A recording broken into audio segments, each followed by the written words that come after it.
안녕하세요. 작가와 문학에 대해 소개하는 써니제이입니다. 유익하시다면 구독과 좋아요 눌러주세요. 오늘의 문학은 김대성입니다. 신라 제31대 임금인 신문왕 때 일입니다. 서라벌 모량리의 한 안악이 남편을 일찍 여의고 아들과 살고 있었습니다. 아들은 머리가 크고 이마가 편편해서 대성이라고 이름을 붙여주었습니다. 대성의 집은 몹시나 가난했습니다. 대성의 어머니가 부자인 보간의 집에서 품을 팔아 겨우겨우 먹고 살았습니다. 대성도 조금 자라자 보간의 집안일을 도왔습니다. 보간은 그런 대성과 대성의 어머니를 불쌍히 여겼습니다. 어느 날 보간은 밭을 떼어주며 우리 집 일을 성심껏 잘해주었으니 밭을 잘 읽어보라고 했습니다. 둘은 너무나 고마워하며 부지런하게 농사를 지었습니다. 대성과 어머니는 그제서야 굶주림에서 벗어날 수 있었습니다. 어느 날 보간의 집에 흑륜사 큰 스님인 점괘가 찾아왔습니다. 흑륜사에서 법회를 베풀려고 하는데 보시를 부탁했습니다. 보간은 배 50피를 보시했습니다. 부처님께서 늘 보호하고 지켜줄 것이오. 한 가지 물건을 보시하면 다음 생엔 만배를 얻게 될 것이오. 그날 밤 대성은 잠을 이루지 못했습니다. 내가 이렇게 지금 가난하게 사는 것이 모두 전생에 보시하지 않은 탓이구나. 이렇게 생각한 대성은 어머니, 보시하겠습니다. 보시를? 하지만 우리한텐 보시할 것이 없지 않느냐. 보가님께 받은 밭이 있잖아요. 다음 생에 부처님께서 만배로 돌려주실 것입니다. 다음 날 대성은 흑륜사로 갔습니다. 점괘스님, 저도 보시를 하겠습니다. 대성은 반문서를 내밀었습니다. 저와 제 어머니가 가진 전부입니다. 이것을 저보다 못한 사람들을 위해 부처님의 가르침을 널리 알리기 위해 보시하겠습니다. 점괘는 반문서를 받아들고 대성에게 복을 빌어주었습니다. 그런데 며칠 뒤 갑자기 대성이 죽고 말았습니다. 아무도 그 까닭은 알지 못했습니다. 그날 밤 제상인 김문량의 집에는 하늘에서 나는 커다란 소리가 울려 퍼졌습니다. 모량리에 살던 대성이가 이제 곧 너의 집에서 태어날 것이다. 깜짝 놀란 김문량은 대성에 대해서 알아보았지요. 내가 하늘의 말씀을 들은 날 그 아이가 죽었다니 나에게도 곧 아들이 생기겠구나. 그로부터 10달 뒤 김문량의 아내는 남자아이를 낳았습니다. 그런데 아기는 왼손을 움켜쥐고 있었습니다.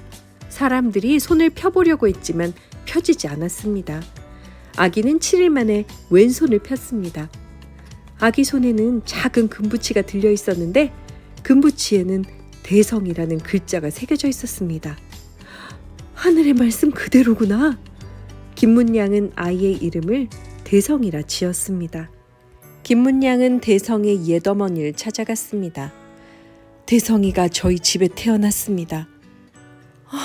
우리 대성이의 소망이 이루어졌군요.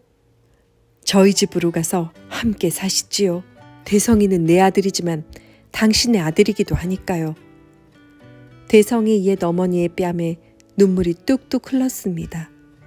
정말 부처님께서 큰 복을 주셨다고 생각했습니다. 대성은 전생의 어머니와 현생의 어머니, 아버지의 사랑을 듬뿍 받고 자랐습니다.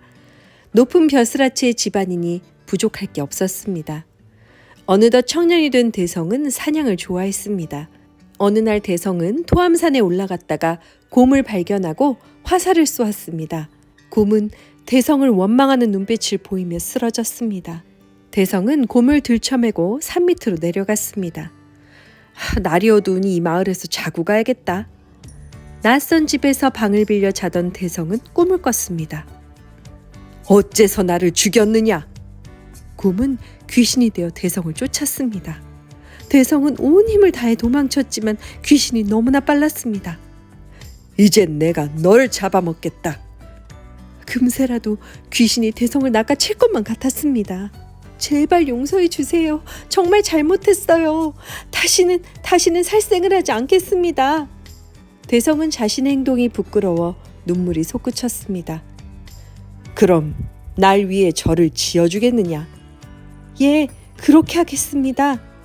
대성은 귀신에게 약속하며 깨어났습니다. 대성은 곰을 잡았던 자리에 장수사라는 절을 지었습니다. 대성은 그때부터 부처님의 가르침을 배우고 따르게 되었습니다. 대성은 점점 달라졌지요. 가난한 사람에게 자비를 베풀고 불쌍한 사람들을 도왔습니다. 그리고 무엇보다 살아있는 것을 소중하게 여겼습니다. 날이 갈수록 대성의 불심은 깊어졌습니다. 아, 부처님의 가르침은 참으로 오묘하구나. 현생의 부모님이 없고 전생의 부모님이 없었다면 어찌 오늘의 내가 있겠는가? 대성은 부모님을 위해 무엇인가가 하고 싶었습니다. 그래서 현생의 부모님을 위해 불국사를, 전생의 부모님을 위해 석불사를 짓기로 했습니다. 그렇게 대성이 석불사를 지을 때였습니다. 석불사는 커다란 돌을 깎아 굴처럼 만드는 절이었습니다. 대성이 큰 돌을 다듬고 있는데 돌이 자꾸 세 조각으로 갈라지는 것이었습니다. 아니, 이게 무슨 일이란 말인가? 나의 정성이 부족한 것인가? 대성은 일손을 놓고 한숨을 짓다가 스르르 잠이 들었습니다.